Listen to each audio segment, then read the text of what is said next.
میں وہ شخص ہوں جس کی ماں نے اس کا نام حیدر یعنی شیر رکھا۔ Welcome back to my channel. ناظرین، اس کا پہلا حصہ علی رضی اللہ تعالیٰ عنہ ورسز مرہب پہلوان آپ میرے چینل پر دیکھ سکتے ہیں، اور کارٹ میں بھی وہ اوپر آ رہا ہے، اس پہ کلک کر کے بھی دیکھ سکتے ہیں۔ آج کی ویڈیو ہے عرب کے مشہور اور طاقتور پہلوان مرہب اور سیدنا علی المرتضیٰ شیر خدا رضی اللہ تعالیٰ عنہ کے مابین مقابلے کے حوالے سے۔ سیدنا علی المرتضیٰ رضی اللہ تعالیٰ عنہ جب رجسٹ پڑھتے ہوئے مرہب کے مقابلے میں میدان جنگ میں نکلے تو آپ فرما رہے تھے، میں ہوں علی جس کا لقب حیدر ہے، اور اس کی ماں نے اس کا نام حیدر یعنی شیر رکھا۔ ناظرین، اس ویڈیو کو آپ لوگ ضرور پسند کریں گے۔ اگر آپ میں سے کوئی چینل پر نیا ہے تو میری اس سے ریکویسٹ ہے، تاکہ میرے چینل پر جلد 1000 سبسکرائبر مکمل ہو سکیں، اس کے لیے میرے چینل کو سبسکرائب کر لیجئے۔ آگے ویڈیو بہت زیادہ معلوماتی ہونے والی ہے، ویڈیو کو آخر تک لازمی دیکھیے گا۔ اب میں بڑھتا ہوں ویڈیو کی طرف، اب آپ لوگ ویڈیو دیکھیے۔ میں وہ شخص ہوں جس کی ماں نے اس کا نام حیدر یعنی شیر رکھا۔ میں جنگل کے ہولناک منظر والے شیر کی طرح ہوں۔ میں دشمنوں کو پورا ناپ کر دوں گا، جیسے کہ کھلے پیمانے میں پورا دیا جاتا ہے۔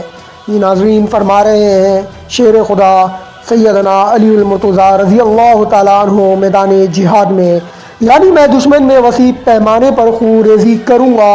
چنانچہ حضرت علی نے تلوار کا ایسا وار کیا کہ مرہب کا سر پھاڑ کر اسے قتل کر دیا، اور اس طرح خیبر فتح ہو گیا۔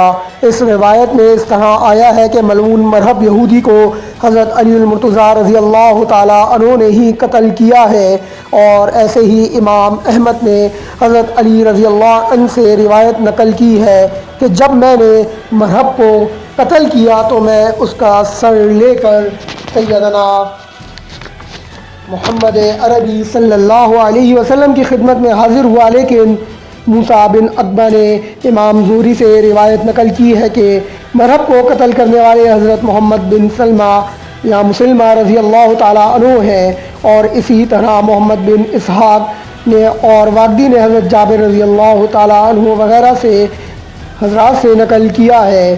رسول اللہ صلی اللہ علیہ وسلم کے آزاد کردہ غلام حضرت ابو رافع رضی اللہ تعالیٰ عنہ فرماتے ہیں کہ ہم لوگ حضرت علی رضی اللہ تعالیٰ عنہ کے ساتھ خیبر کے لیے روانہ ہوئے۔ حضور اکرم صلی اللہ علیہ وسلم نے ان کو اپنا جھنڈا دے کر بھیجا تھا۔ جب حضرت علی رضی اللہ تعالیٰ عنہ قلعے کے قریب پہنچے تو قلعہ والے لڑنے کے لیے قلعے سے نکل آئے۔ چنانچہ حضرت علی رضی اللہ تعالیٰ عنہ نے ان سے جنگ شروع کر دی۔ ان یہودیوں میں سے ایک آدمی نے حضرت علی رضی اللہ تعالیٰ عنہ پر تلوار کا زوردار حملہ کیا، جس سے حضرت علی رضی اللہ تعالیٰ عنہ کے ہاتھ سے ڈھال نیچے گر گئی۔ حضرت علی رضی اللہ تعالیٰ عنہ نے فوراً قلعے کا دروازہ اکھیڑ کر اسے اپنی ڈھال بنا لیا، اور دروازے کو ہاتھ میں پکڑ کر حضرت علی رضی اللہ تعالیٰ عنہ لڑتے رہے، یہاں تک کہ اللہ تعالیٰ نے ان کو فتح نصیب فرمائی۔ پھر انہوں نے دروازے کو زمین پر ڈال دیا۔ پھر میں نے 7 اور آدمیوں کو لے کر کوشش کی مگر اس دروازے کو پلٹ دے، لیکن ہم 7 سے 8 آدمی اسے پلٹ نہ سکے۔ ناظرین، حضرت جابر رضی اللہ تعالیٰ عنہ فرماتے ہیں کہ حضرت علی رضی اللہ تعالیٰ عنہ نے غزوہ خیبر کے دن قلعے کا دروازہ اٹھا لیا۔ مسلمان اس کے اوپر چڑھ کر قلعے کے اندر چلے گئے اور اس طرح اس کو فتح کر لیا۔ بعد میں لوگوں نے تجربہ کیا تو 40 آدمی اسے نہ اٹھا سکے، جو کہ حضرت علی المرتضیٰ رضی اللہ تعالیٰ عنہ نے اکیلے ہی اٹھا لیا۔ حضرت جابر رضی اللہ تعالیٰ عنہ کی ایک روایت میں ہے کہ 70 آدمیوں نے اپنا پورا زور لگایا تب دروازے کو واپس اس کی جگہ لگا سکے۔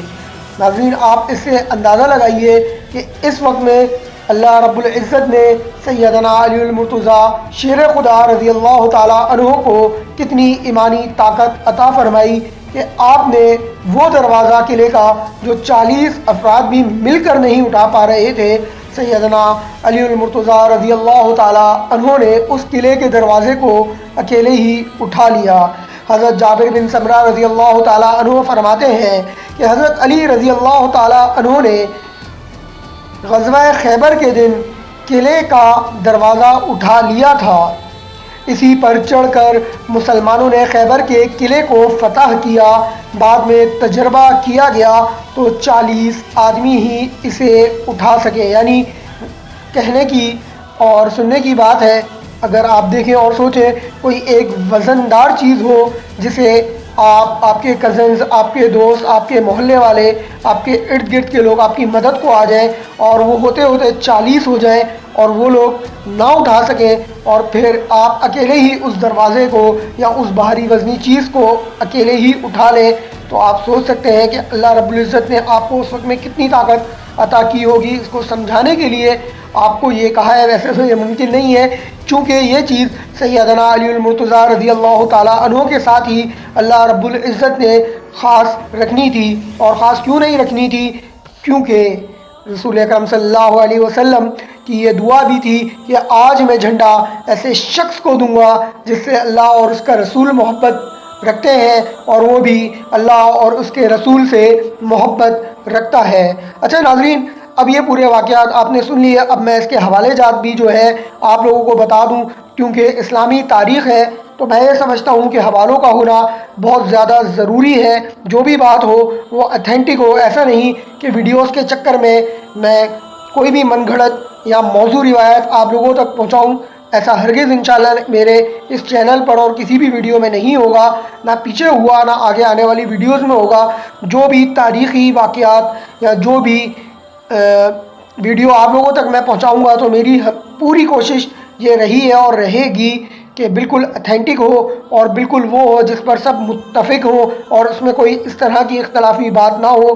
میرے چینل پر اس طرح کی ویڈیوز بھی موجود ہیں جس میں اختلافی باتیں بھی ہیں، لیکن اس میں نے بول دیا کہ فیصلہ آپ لوگوں نے کرنا ہے۔ آپ لوگوں بھی اللہ نے عقل دی ہے، آپ لوگ بھی جائیں، آج کل گوگل موجود ہے، کتابوں کے ذخائر موجود ہیں، اتھینٹک چیزیں اٹھائیں اور جا کے خود ریسرچ کریں اور اس کے بعد فیصلہ کریں۔ بہرحال ناظرین، اس کا جو حوالہ جات ہے وہ ہے مسلم اور بہقی، جلد نمبر 4 صفحہ نمبر 187 187۔ اس کے علاوہ ناظرین اس کے کچھ حوالے ہیں، البدایہ والنہایہ جو بہت زیادہ مشہور و معروف کتاب ہے، اس کی جلد نمبر 4 ہے اور صفحہ نمبر 189 ہے۔